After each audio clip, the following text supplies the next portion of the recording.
So does a guy who gets up at 3 a.m. and puts on a hooded sweatshirt and starts rambling about news stories really know about the news?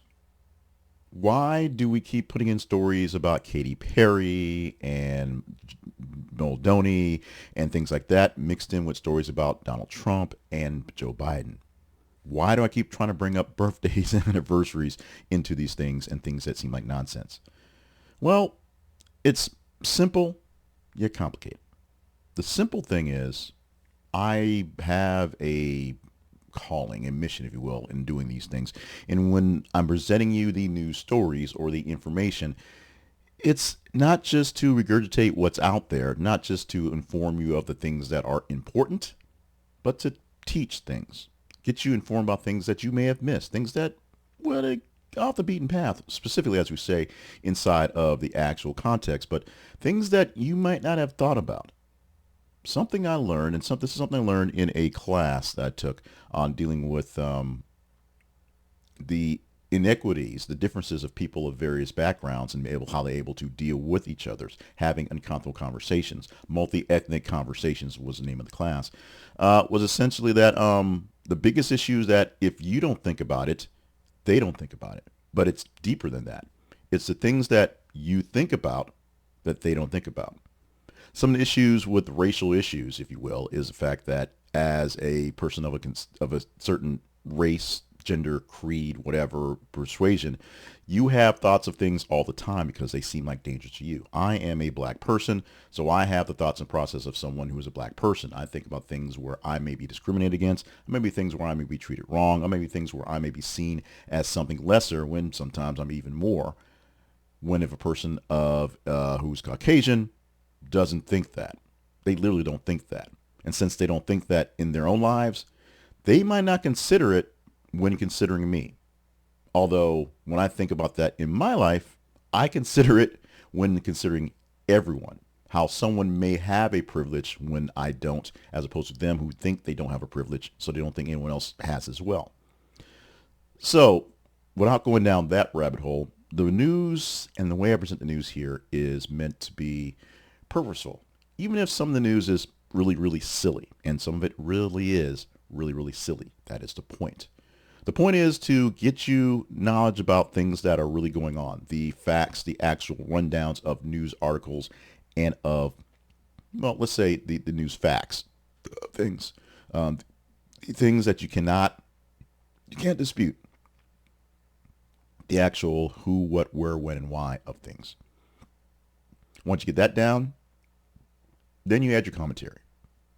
Then you discuss whether or not the person involved has a bias, has a advantage, is being paid off, is doing the right thing for us, is not doing the right thing for us, has a motive of their own.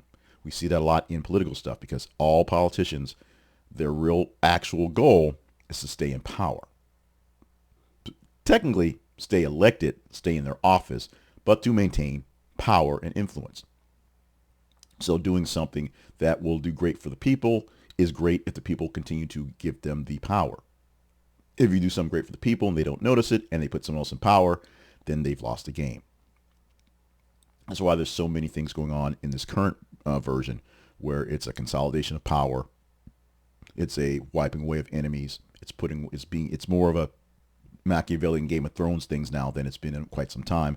But it is because there are various people in power who are maintaining power for power's sake and not so much for the sake of the greater good or the future or even thinking about what happens to the next guy. They want it right now to make sure they stay maintained.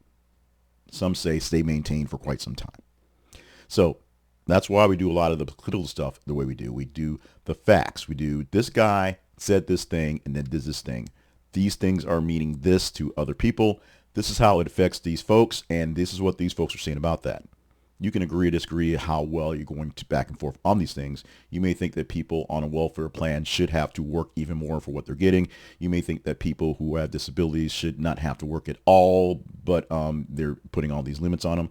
You can go back and forth on what you actually think in your head going forward, but the reality is this is the line of stats that are happening. So deal with that first and then make your decision on how much and how little should be going back and forth. Now for the off the beaten paths type stories, These are stories of things, like I said, coming from my multi-ethnic conversations class, that because you're not of that type of person, you may not think about it. Let's take something that's a real big thing right now, and the issue of the legal immigrants, legal migrants, illegal people that you want to, the aliens that are here, and the fact that they crossed the border illegally whenever, a week ago, a month ago, 20 years ago, they should go back to where they came from. If you are a person who is a natural born citizen, no one's probably sending you away. If you're a person of white complexion or a darker black complexion, no one's probably sending you away. That doesn't mean you're not a legal citizen. There are people who sneak over here from African nations. There are people who sneak over here from European nations, staying over visas, if you will.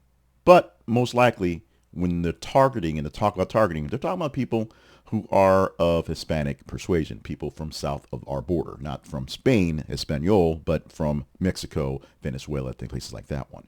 They're targeting supposedly the bad guys, the gang members, the rapists, the murderers, the killers. But in the large sweeps of people who seem like they are rapists, murderers, and killers, or bad guys, or of those southern hemisphere persuasions, they're just grabbing people, and they're not really doing the due diligence to say who they are. Because we can have complaints about gay hairdressers and the ambiguity of a guy who's got deportation orders but can't be deported right now and can't go back to home, being put in places as grabbed around by saying, oh, they're in a gang, so get rid of all of them. It really shouldn't work that way. They should be able to put a label, a name, a face, a number on each and every person going down there instead of a sweep and then sending people out of the way. They shouldn't have to send people to other countries, other nations to just be, eat apparently eating cheeseburgers and fries in the nation because we're paying the government extra money for them to take care of them. But they shouldn't have to just wrap up people, send them back, and say, "Oh, that's good," because the same way they go through and they empty out packing plants and construction sites and places where, yes, these are people who illegally came here, but there's also people who are trying their best to live a fairly good life. And you can say, well, they're here illegal. It doesn't really matter. They're trying to live a fairly good life. They're not really doing anything wrong. They're actually working towards the economy. They're doing things for you. And the more of them that get sent away, the more jobs that are open that you don't want. I'm here on the internet trying to find a way to get back into broadcasting. I'm trying to get Anderson Cooper money. That's what I'm trying to do. I'm not trying to be a roofer. I'm not trying to work in a restaurant. I'm not trying to work in housekeeping. There's nothing wrong with those. Those are very fine jobs that must be done. But I'm not trying to find a job picking fruit because there's more people picking fruit out there. We Americans are out there going to college and getting on these loans to get bigger jobs, and apparently you all want to make money in crypto. We don't want to make money doing hands-on work as they do. Not that it's not bad work. In fact, it's really good work. But there's only so many people you can take off of a roof, so many people you can take out of a field, so many people you can take out of a hotel that's going to make a difference for your luxury going forward. So many people who will actually do the dirty jobs that need to be done for the wages that should be better and aren't than what you need going forward. So we tackled those stories in that way. We talk about how this is what's happening. These are the numbers of people that are here. These are the number of people that are here that should not be here. And when you take away those people, this is what it affects. It affects these people. Now, does it mean it's a good thing or bad thing? A person here illegally should go through the due process to either become a legal citizen, or if they're violating things and just not going on well with things, be sent back or work on some visas so they can know that they're not getting full citizens. The fact that all we do is say, and the collective we say, these people are taking our jobs and getting our Social Security and going whatever. If any random person goes into a hospital with a gunshot, they get taken care of. It happens. It doesn't matter whether they are a natural born citizen or they're here on vacay. They get taken care of. Yes, there's a bill. Someone has to pay that bill, but we take care of it because we take care of people that way. Now, some of the things that are of a perspective that you don't really think about are some of the things that catch my attention. And it's not necessarily because of complexion, and I just have a way of overthinking things. But there are things that the unintended consequences have been an issue. Unintended consequences of a lot of the Trump administration things have been, we're going to slash this because there's waste and fraud here. But down the line, someone used some of those funds to fund some small entity that took care of a handful of folks who are in need. And now they're wrapped up in that stuff and they can't continue going on. The people in need can't get what they need. The people doing the jobs there don't have jobs because someone thought this batch of money could go to something else that may or may not have been more important. Unintended consequences are a thing that I bring up a lot in my words. Here's an article that I just posted into our queue for today. I'm doing this video Saturday morning, the 24th of May, and we'll do some other stuff that's actually recaps of stories. But there's a news article right now about a shaving waiver that the Marines are going to essentially get rid of, or may have already gotten rid of. They're tightening up their shaving standards. And the problem is there are dermatology reasons, actual conditions, shave bumps and things like that, that I suffered when I was in the Air Force, although I could barely grow a beard when I was in the Air Force, so I didn't have as much issue with shaving. But many people that could, young guys can grow those big, thick beards that you see in the movies and TV. When they shave, they have issues with ingrown hairs and bumps and things like that that can get infected and actually cause issues with their health. Those waivers are going away because of the shaving standards. Someone thinks the shaving standards are not up to par. Someone thought over time, as the military has essentially laxed some of the more tighter things, visible tattoos and things like that, because they find that they don't actually get in the way of the job. They're not so much a non-uniform thing. In most cases, they've been covered up and they can be not an issue in any actual cases, any actual real interaction with people. But the shaving thing, for black men who suffer from shave bumps and suffer from those conditions, it's a problem. And you could actually have good Marines kicked out of the force, kicked out of the Corps, because they literally can't shave. That's the drawback. The drawback is people of a certain race have issues with hair standards that may mean they might not have to be so tight in those shaving rings. That's it. It's an issue. My nephew, a brand new Marine as of this year, may have to deal with this. We shall see if this becomes an issue. But he earned his Marine, he earned a standing, he earned that spot. He's brand new and fresh and wants to go out there and show that he's the best badass Marine out there because they all want to do that. We're going to see what happens. We're going to see how things go. We're going to see what happens with these things. So let me give you a quick rundown of the real news prospects. And if you've gotten this far, then you seem to care. You probably saw the title in the video, saw the thumbnail. Just said, I don't care about this, and then commented something kind of sassy, because that's what most people kind of do. But if you got this far, you may be one of our news nerd folks here, our News Nerd Nation people here, and you may be a person that wants to really know what we're doing. So the Conversation Project works off of you guys. We're doing some shifts, and I'm actually including more things that are direct stories that are, we need to talk about this right now and put them in the mix right now. So some things don't really have a lot of time. A lot of overnight breaking news that pops in that's really important. We're putting up from the forefront so it gets talked about now if it doesn't need the nuance going forward.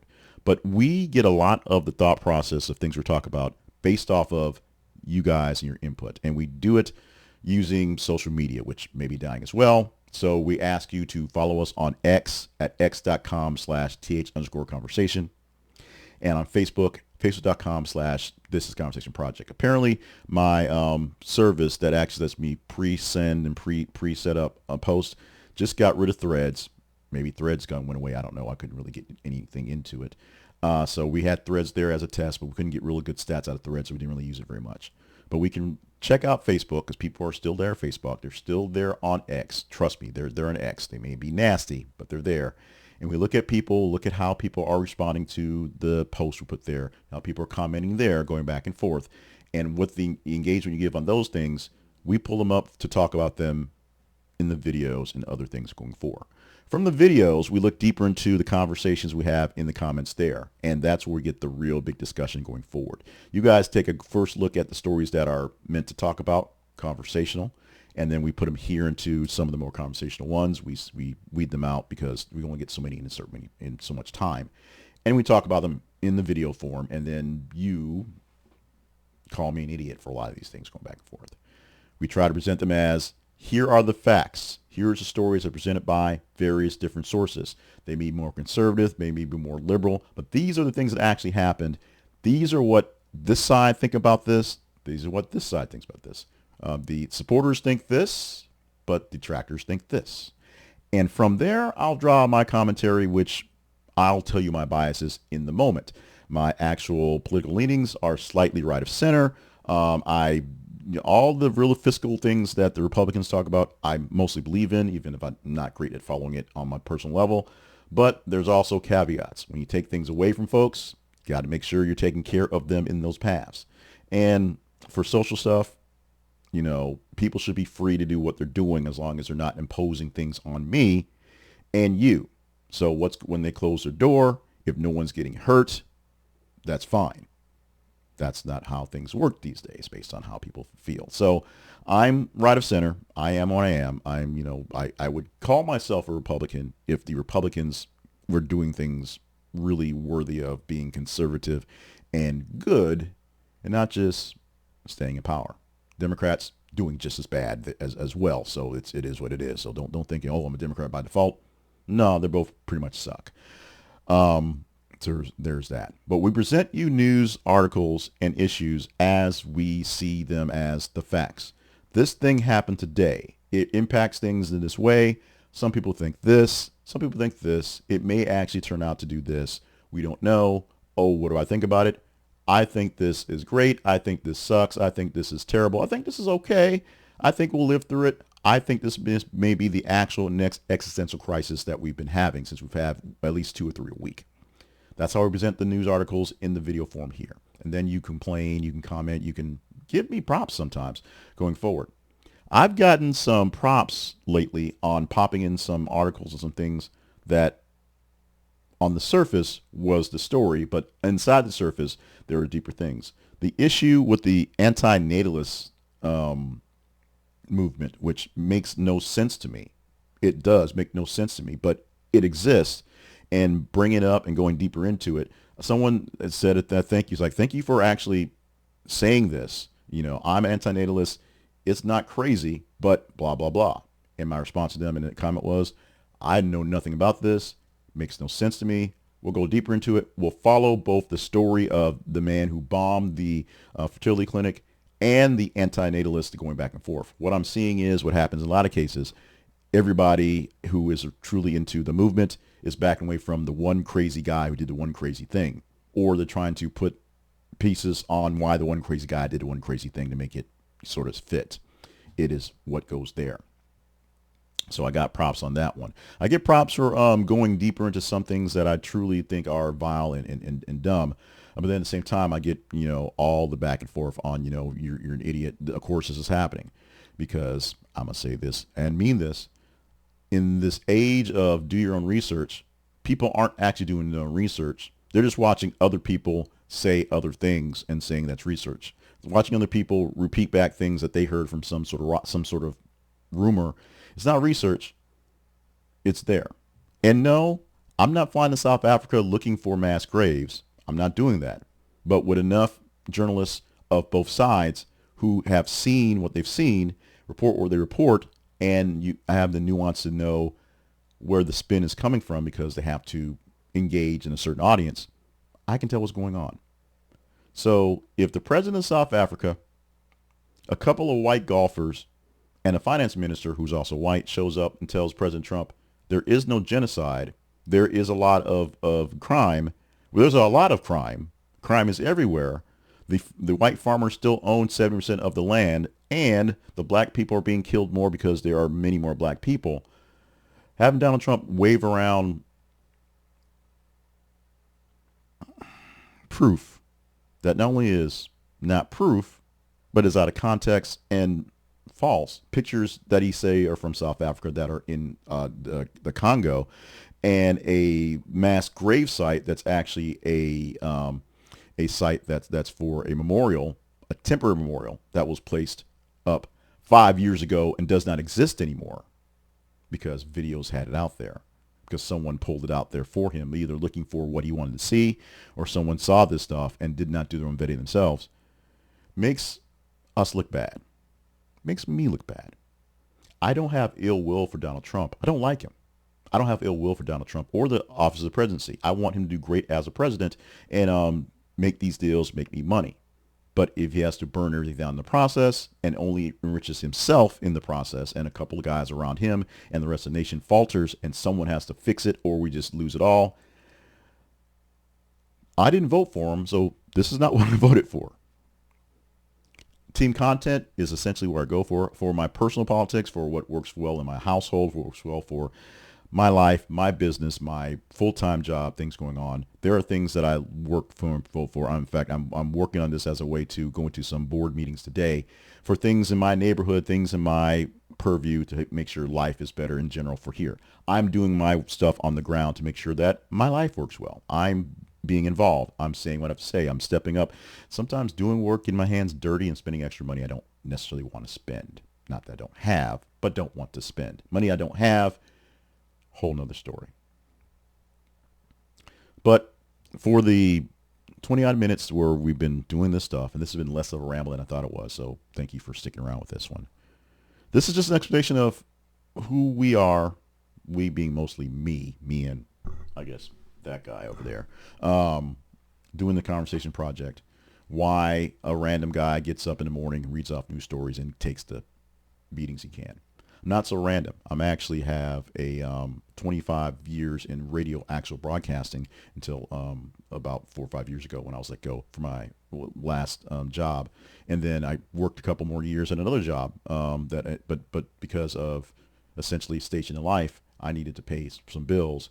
The work I was doing was not going to get me back to the level I needed to be. So I had to break away from that one. I'd love to do more of that stuff, be in the buildings, in the rooms, learning this stuff, doing this stuff. Unfortunately, the economics of working as a weekend producer does not work for here. Not that it works that great for, being a YouTube talker guy, but I can work around stuff. I can make things happen. I can do whatever. I can get up at 3:30 in the morning and I can do stuff then. It's the only time I'm not being bothered, so we can make it work. We can try to make it work. But I have 25 years in broadcasting. During all that time, I did some news coverage. I did new coverage. Was a news director back in college at the college radio station where we just created a news program to gather news and present it throughout the day at the station. I worked in news talk radio. For the bulk of my time, I've been here in Little Rock in some fashion, in some capacity, doing news projects, reporting news, reporting sports, reporting politics, reporting money, producing talk shows and producing actual news programming, producing election coverage and special coverage, sitting in the chair while storm coverage is going on, tornadoes coverage, directing the cars to tell us what's going on. I've done all that stuff. So I've been there. I've done that. I have the capacity, and as noted by someone, and I was watching a video a few days ago, a person who started off in regular news and is now doing independent stuff. It's easier to do when you show up, you sit in a chair. Your job is to read the words on a sheet of paper that you worked out, and you don't have to be the person queuing back and forth, be the person running around, and being a person doing cameras, being a person running graphics and stuff like that. Now that I'm doing all that stuff, it is a much more difficult, a much more involved, much more nuanced job. Lots of stuff going on. I enjoy it to a point. I enjoy the news coverage because I don't believe the news coverage out there, the way it's packaged, is great for people. So I package it a way that's greater for more people, more conversational, more better for me, so I can see what people are talking about as opposed to the thing I'm being ramrod. I have a monitor right here that's got commercials going on right now. The things that they're selling me literally on TV. I present it out to you, and you engage in it as well to make it worthy of doing stuff. I produce these videos and produce newsletters and audios to sell you stuff as well, but to make it worth the while, make it worth the effort to pay for itself. Maybe someday pay for me. Maybe. That's what we do here. That is the Conversation Project. That is things you might not have heard. That is this particular part in the More Better Media LLC world. I also produce other things. One of the biggest projects I have right now is on education, on how to manage your stocks and bonds and ETFs and crypto, how to do trading for if you're just an independent person trading on your own. I'm doing that. That's a big project right now. What's living well right now was, like I said, I like doing birthdays and who's died, who's alive, is a project called History is Every Day, where it's a history lessons, or a bunch of history lessons. It's 12 things that happen today, plus birthdays and anniversaries.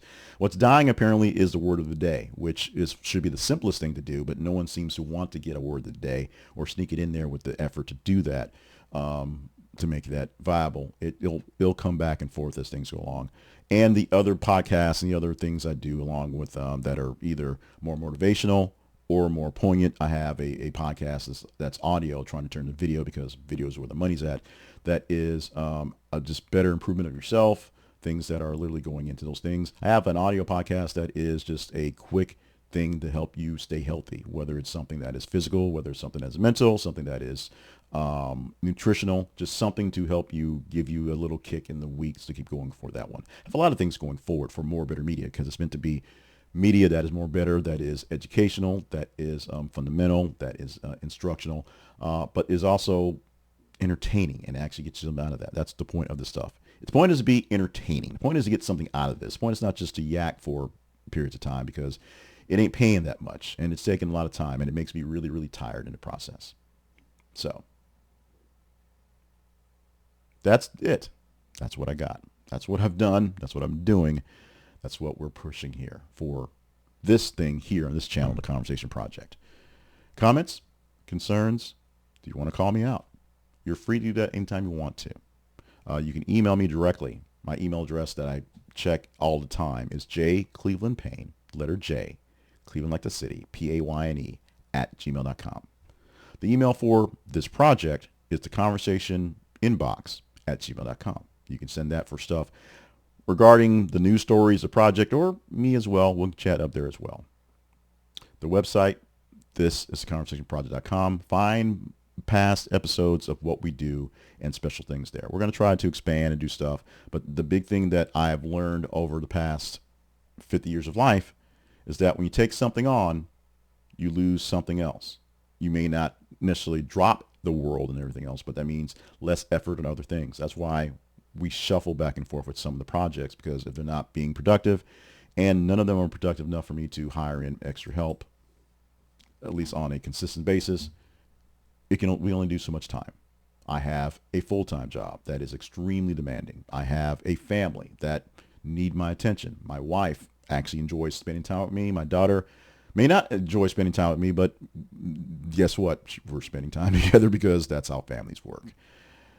Because I could sit in front of this computer all day long and read news stories and cut up articles and do things all day long and talking to this microphone all the time.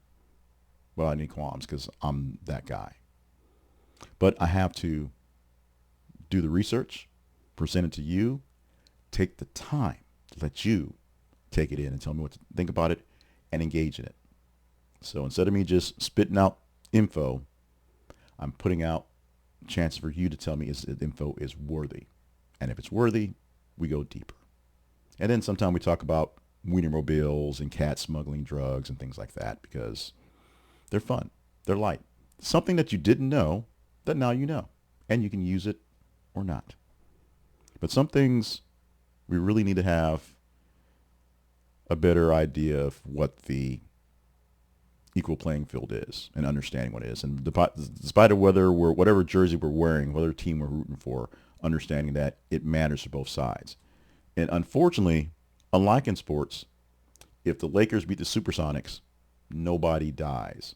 Nobody goes hungry. Nobody, other than bad feelings and having that loss on their record and in their head, there are no real consequences. Unfortunately, in our political landscape and the things we choose for, there are actual consequences that you don't necessarily think of, and they don't turn into the realities until later down the line. So we should all be Be careful who we vote for, who our leaders are, and make sure we keep them accountable. I have a whole other project on that as well. With that, comments, concerns, keep it clean. Don't no cuss words or it'll be filtered out. But call me what you want. Call this what you want. Call yourself what you want. Call the conversation whatever you think it is, because it's not going anywhere anytime soon, we hope.